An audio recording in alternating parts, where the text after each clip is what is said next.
In other words, you are looking at the location of wherever the poem is cited when you're actually reading.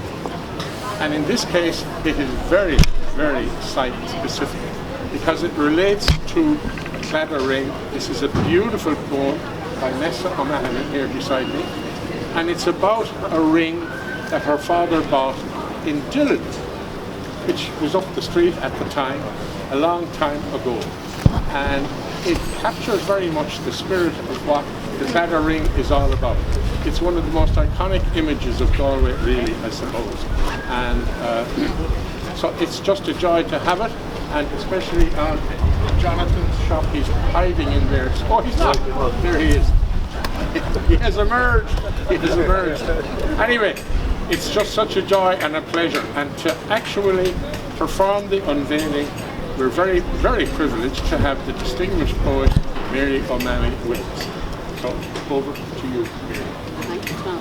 I won't keep you long. I'm just going to refer, because I have to the legend of the Claddagh Ring first, or rather one version of it, which is that Richard Price, a silversmith, well, he became a silversmith in captivity, I presume, was captured, the lucky man, by the Corsairs and ended up in Algeria, where he was stuck for 14 years before the king had him released along with all the other king's captives. But one of the versions of the story of the Claddagh Ring is that he took, in fact, learned his smithing there. And I want to just make the point that it's a pleasure to be launching a poem at the house of another maker. People who make. Poets are makers, silversmiths are makers. I have a particular fondness for people who actually make physical things and know how to make them, particularly jewellery. Anyway, back he came with his design. Now there's another more romantic version of that story as well, which says that he left a girl at home and so on. But you can find out all about that in here. At one way or the other, the design emerged somewhere possibly around the 1700s. I'm sure I'll be correct on that, and is still with us today. Pretty much close, recognisable to the original illustrations that I've seen, at least. I would just say a personal word before. I think it's wonderful to be launching a poem about a ring that belonged to Nessa's mother, that has a particular personal significance in that premises where it was bought. I have a very little silver ring which I almost wore out, but I have literally almost worn it out, bought in Dillon's in college for a very small sum of money when I was a student. Of the same design. I want to just mention being part of the Poetry Trail, and for the day and the times that are in it, I wanted, with Nessa's permission, which she's given me, to mention the invasion of the Ukraine, the war beginning there, and Louis McNeice's poem, Gold, which has, as some of you will know, the refrain, "The war came down on us here." And I'll just, because song and poetry at these times, and perhaps are all we have, are all they have to bear with us.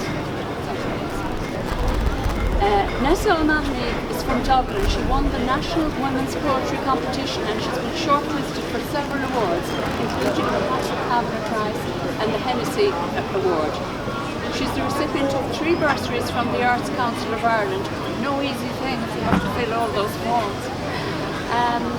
She has published 5 books of poetry, and I'm going to, the last of which, most recent of which, was published in May 2019, called The Hollow Woman on the Island, and it was published by that wonderful press, Salmon, Galway grown, and fair play to Jessie. She published several of my books as well, so we share that. She's a very, very prolific anthologist and a wonderful poet, and I'm delighted to unveil her poem here today. So, Nessa. Do it? Oh, yeah. Thank you.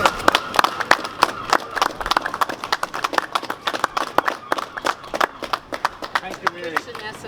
Thank you, and I can't say how thrilled I am to be here standing beside this standing beside my poetry hero, Mary O'Malley, standing by a member of the Kenny's family that has given me so many thrills in my poetry world, and I need to explain that. About 2 decades ago, we were down, my first book had been published, and I was down doing a workshop with my mother, and I'd done the workshop, and we wandered up to Kenny's, which was down there, and there in the front window was my picture and copies of the book, and I said, "Mommy, look, I'm a star, I'm a star." And of course I thought it was always going to be like that, but 2 decades later, like that. Kenny's have me back up there, and I'm very grateful, and very thrilled to be part of an amazing resource for this city. So many great poets. You see Gerry Hanberry over there. I can't say how delighted I am, and given that my mother's an East Galway woman, and given that she did get this ring from my father for their 50th anniversary, I'm very, very proud to be able to read this poem for her. She's home in Dublin at the age of 93, and she'd kill me for saying that. So this poem is for my mother, May McCann O'Mahony. Claddagh Ring. 2 hands, 1 heart, a coronet, bought on Shop Street, tied with a bow for 50 years together. 1 hand veined blue, tremoring on his lap as he learned patience in corridors and waiting rooms. The other bore it proudly till flesh shrank on bone, the gold loosened. Their daughter wears it now, heart inward on the middle finger to show she's taken, that 2 hands grasped hers tightly once, loosely later, her heart crowned with love. Thank you.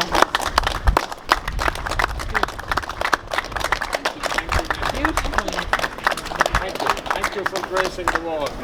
I have to say that most of the plaques so far have been sponsored by Galway City Council in the form of the arts officer, who is currently here under the guise of Gerry McMahon. Not masquerading. No. And we must really thank them, because it's an ongoing project, and without the backing of the city it would never have reached this stage. And I want to say a very special thanks to Jonathan Margans, on whose building this is, and whose permission, and who has sponsored this, and who is actually, my mistake, when I asked him about this first, he assumed it was going inside.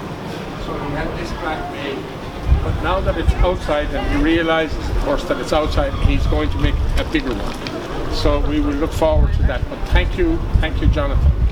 And for anybody who would now like a cup of coffee or tea, we're going to the Bunch of Grapes shortly. Thanks again for your attention. Thank you.